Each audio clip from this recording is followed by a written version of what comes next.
mensagem de hoje continua aí, às vezes saindo um pouco conforme a necessidade, com a nossa reflexão em Eclesiastes 9. Eu tinha até escolhido um outro texto, mas trouxe esse de hoje, porque todos nós gostaríamos de governar o futuro. Como vai ser o nosso futuro, nossa velhice, nossa vida depois da aposentadoria, como viverão os nossos filhos, nossos netos. Queremos sempre controlar e sofremos porque nós não conseguimos. Então, eu leio para você Eclesiastes 9, 2 a 3. A vida é um livro aberto para todos, para o correto e para o perverso, para o bom e para o mal, para o puro e para o impuro, para o que adora a Deus e para o que não o adora, para o íntegro e para o pecador, para o que promete fazer o bem e o que não promete. O caminho está posto diante de todos. Os que amam a perversidade devem se lembrar, enquanto cometem suas maldades, que a morte por eles está a esperar. O livro de Eclesiastes é um livro pessimista. É um livro amargo. É um livro de quem, tendo experimentado tudo na vida, conclui que não vale a pena viver. Não. O livro de Eclesiastes é um livro realista. Ele fala das coisas como as coisas são, da vida como a vida é. E, de fato, meus irmãos, minhas irmãs, nem sempre os perversos são punidos. Nem sempre. Nem sempre os generosos e os bondosos são premiados aos nossos olhos. Não é? Claro que aos nossos olhos. Então, deste texto, eu quero tirar 3 frases minhas para você pensar com muito realismo. Nós devemos ser otimistas, mas sem perder o senso da realidade. O Japão, depois de décadas, conseguiu colocar um equipamento passeando pelo planeta, pela estrela menor grandeza, pelo satélite, pela Lua. Foi lá, a Lua da Terra. Um fato extraordinário, se tornou uma das poucas, acho que quinta nação a ter um bólido passeando pela Lua. Por que eu estou falando essa coisa?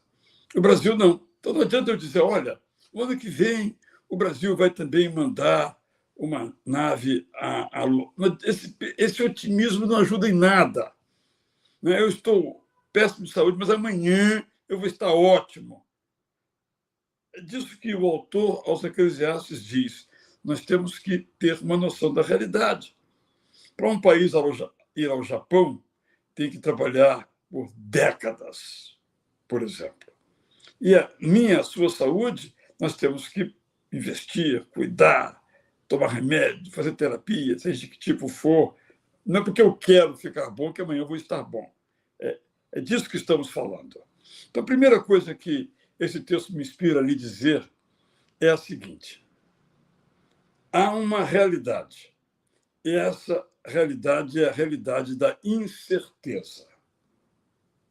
Mas a possibilidade também existe, que é a possibilidade da esperança. Nós não sabemos como será o nosso dia amanhã. Eu não sei se estarei vivo amanhã. Espero que sim. Aí já é esperança. Então, eu trabalho hoje na perspectiva da esperança. Mas eu tenho que contrabalançar a incerteza com a esperança. Então, esse é um ponto assim, um pouco difícil de absorver, eu sei, porque às vezes nós, por sermos homens e mulheres que seguimos a Cristo, podemos achar que a nossa vida vai sempre de vento em popa. O voo nunca vai atrasar. O voo nunca vai ser cancelado. Isso não é real. O voo é cancelado para aquele cara que não ora por sua viagem, e o voo é cancelado por aquela pessoa que ora por sua viagem. Por exemplo, só para darmos uma ideia do que estamos falando. Então, a incerteza é uma certeza, mas a esperança também é uma certeza. Por isso, o autor aos Hebreus fala que a fé é a certeza das coisas que nós estamos vendo acontecer. É isso que nos move, mas sem esquecer a realidade da incerteza. Segunda frase que quero colocar, o título aqui, lembrar você, é a seguinte. Nós temos também a realidade do mal e a certeza da sua punição. Mas aqui eu quero sempre lembrar que a punição não é feita por mim. A punição é feita por aquele que conhece todos os fatos e julga de modo imparcial, que é o Deus eterno. Se o mal é uma realidade, a punição ao mal também é uma realidade. O nosso sofrimento é que, por vezes, nós não vemos. Por isso, a justiça pertence a Deus, não nos pertence. É claro que devemos fazer o máximo que pudermos para que haja justiça e compaixão. Mas julgar aquelas pessoas que erraram e puni-las não nos cabe. Cabe ao Deus eterno. Então, o fato de a gente, às vezes, não observar a punição ao mal não nos deve desanimar, mas nos deve levar a afirmar: eu sei em quem tenho crido. E Deus disse que vai agir, que fará justiça, e ele fará. É outra realidade. O mal é uma realidade, mas o julgamento divino também é outra realidade. Eu penso que isso nos ajuda a descansar. Terceira frase, terceiro título: a beleza da liberdade e as boas escolhas que podemos fazer. Em outras palavras, estou dizendo o seguinte: Deus nos fez livres. E essa liberdade inclui a do meu vizinho. Não é só a minha. Deus nos fez livres para cultuar do modo que cremos, como fez o outro que crê diferente de mim, para, em liberdade, cultuar, embora creia diferentemente de mim, embora não aceite a realidade do Pai, do Filho e do Espírito Santo, não aceite a ideia da salvação como está no Novo Testamento, o direito que ele tem, porque Deus nos fez livres. Deus não é um controlador de marionetes que puxa para aqui, puxa para ali, e você não consegue fazer o que você desejar. Eu sou livre para fazer o que eu desejar. E você é livre para fazer o que você desejar. Lembra-se daquele momento épico de Moisés, quando ele, depois de apresentar os mandamentos, Deuteronômio, lemos isto, ele diz: agora vocês vão escolher a vida ou a morte. O povo de Israel era livre para escolher a vida e a morte. Deus fez tudo por aquele povo. Deu mandamentos, fez promessas, ofereceu conselhos, deixou exemplos de pessoas. Mas aquelas pessoas eram livres até para adorar a Baal e não ao Deus eterno. Até para fazer um altar a um Deus egípcio e não cultuar no seu coração o Deus eterno.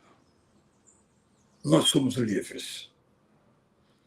seu filho é livre para ficar na fé ou abandonar a fé que você o criou. Importante entendermos isto. Mas a segunda parte da frase também é: nós podemos fazer boas escolhas. Nós podemos fazer boas escolhas. Nós devemos fazer boas escolhas. Como disse Moisés, o bem e o mal está aqui. Aqui está o caminho do bem, aqui está o caminho do mal. Qual caminho eu vou percorrer? Essa é a beleza da vida. Essa é a beleza do ser humano. Essa é a beleza do Deus majestoso que nos fez livres. Deus quer se relacionar com pessoas livres. Pessoas que livremente o amam. Embora haja pessoas que o rejeitem. Ele se entristece e respeita. Que eu e você façamos sempre boas escolhas. Porque os mandamentos são claros. Se nós fizermos boas escolhas, haverá paz. Como na